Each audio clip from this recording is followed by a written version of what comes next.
Well, good afternoon. Hi, I'm Gordon. I'm a spiritual social life coach as well as an ADR mediator, alternative dispute resolution mediator, and welcome once again to Straighten It Out, where we have a little chit chat for you each week. Didn't get a chance to talk with you last week. We were out of town over in the city of Columbus at a conference, had a wonderful time. I hope that you had a wonderful week as well. But today we want to get back on track, and I want to continue to talk a little bit more about divorce. And our topic for today is going to be staying sane and silver through the breakup.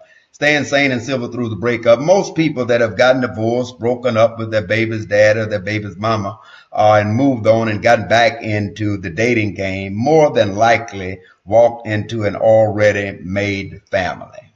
It doesn't matter whether you're straight or gay. More than likely, the person that you're in relationship with has at least one child. That of course came from someone else before you came along. Of course, that was a time when everybody was in love.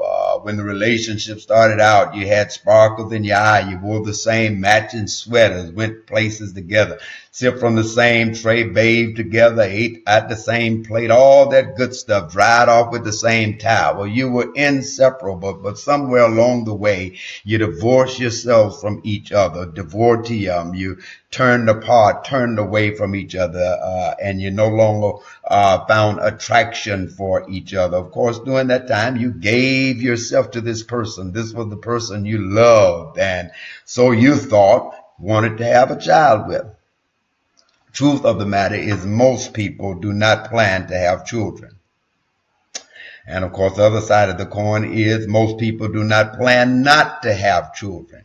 And even though you may divorce, remarry, move on, and get involved in another relationship, there is a child or children in the previous marriage or previous relationship that you are responsible for and need your presence as a dad, as a parent.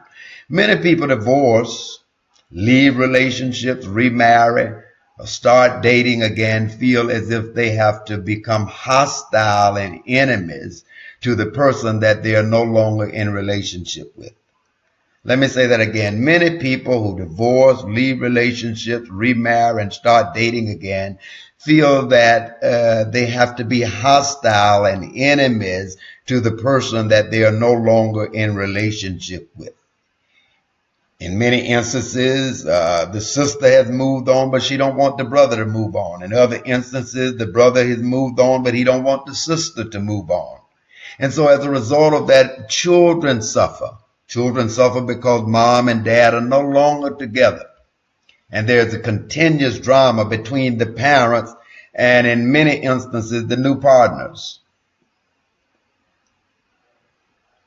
If you're living in the 21st century, many people that you date already have a family. Someone already has a son, already has a daughter. If you're Generation X or millennial, the guy or girl you're in relationship with most likely has at least one child. You have to come to grips with that. Some dads don't want the boyfriend taking pictures with his kid. Some moms don't want the girlfriend in the picture. And let me interject this. I'm almost 90 years old, and my first picture came with my dad probably about 5 years ago. No pictures as a kid, no pictures of childhood, no pictures playing on the playground, no pictures at the park, no pictures at the circus, no picture at the fair. So what might we say about that boyfriend that is trying to be a good dad and provide for a child that is not his, and understands his role in that family, that he is not the father, but of course he has an affection for the mother of the child. So we have to come to grips with these kind of things. In other relationships, the old wife don't want the new wife to have anything to do with the children. The old husband don't want the new husband to come around the children. So we have to get a grip on these things. People in relationships of these kind of dynamics have to learn to be civil towards each other. First, the child did not ask to be born. The parents and the new partners are encouraged to find common ground. When I was a child, I thought as a child, I acted as a child, I did childish things. But now that I am an adult, now that I am mature, you see, there has to be a growing up in this relationship. There has to be a growing up in parenting to understand that it's not about you, it's about the child, and whether you have moved on in another relationship, whether there has to be communication. I see you out there, my sister Barbara. First, the child did not ask to be born, and then the parents have to encourage each other to find common ground. The new boyfriend has to encourage the mother to let the father see that child. The new girlfriend has to encourage the dad, go by and visit your child. I understand that it might infringe on your nails or your hairdo, but listen, this father is responsible for the family that he has already made. Then there has to be some understanding. The boyfriend is not the stepfather and the girlfriend is not the stepmother. See, a whole lot of this drama goes on. In the case of remarrying, the new spouse is not the parent to the child. However, they are adults. And some overstanding needs to take place in order that everyone knows their role and is respected. That child that is in the home of his mother and the new husband is obligated to respect the husband. And both parents should encourage that. Mothers should not make fathers suffer by withholding visitation privileges. It happens too often. Fathers should not cause the children to suffer because the mother is seeing another guy. Happens too often. I ain't paying no child support. Old dude over there, I ain't doing nothing.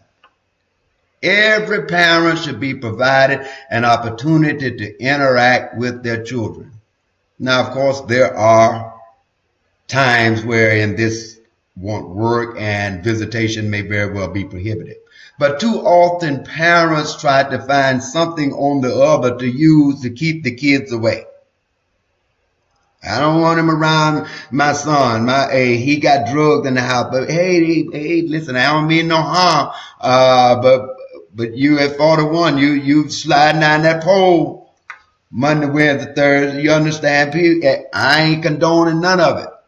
But everybody's doing what they got to do in order to make it.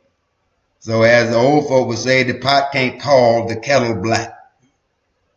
And that happens too often. One parent is trying to find something to keep the child away from the father, or in essence, getting custody of the child as a father because mother has moved on and is in another relationship with another guy. These emotions and behaviors can compound problems that already exist. You got to understand this here. Imagine the emotionalism of a father may encounter paying child support but unable to see the child.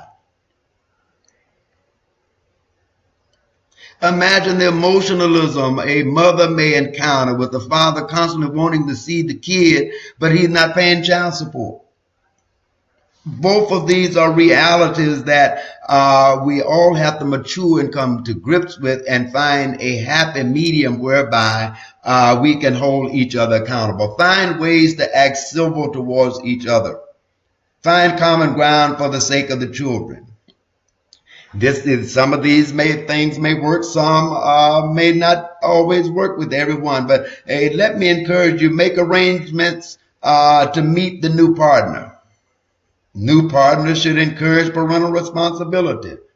Parents should find ways to talk with the child about the changes that are affecting them. Too often we don't talk to the kids about what's going on. They hear and see and aware of things that are happening, but we very seldom talk with them about it.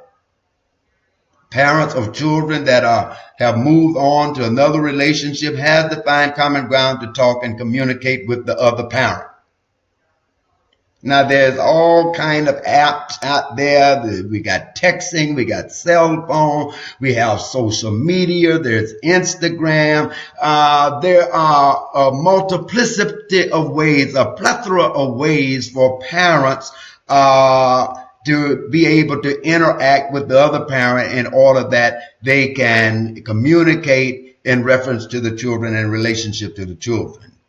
Put the baby on Skype, put the baby on the screen on Facebook, let the daddy see the baby on Facebook, put him on the camera, let us see. There are ways that we can work these things out.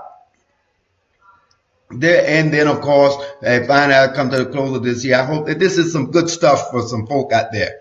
You see, there has to be a foundation of trust between the new partners and the parents of the children to understand that this is not about the parents trying to knock boots, but a legitimate concern for the welfare of the children. Now, I understand and there are all kind of scenarios and all kind of possibilities that may exist, but we have to make sure that we do what is proper and best for the interests of the children. Well, once again, I'm Gordon, a spiritual social life coach. I hope that this has been empowering to you. If you're going through a divorce, if you've been divorced, if you're in a new relationship, stay sane and stay civil and find a happy medium where you can build a new friendship with the mom and with the dad for a healthy relationship with the children. All right, be blessed. Peace. May the force be with you.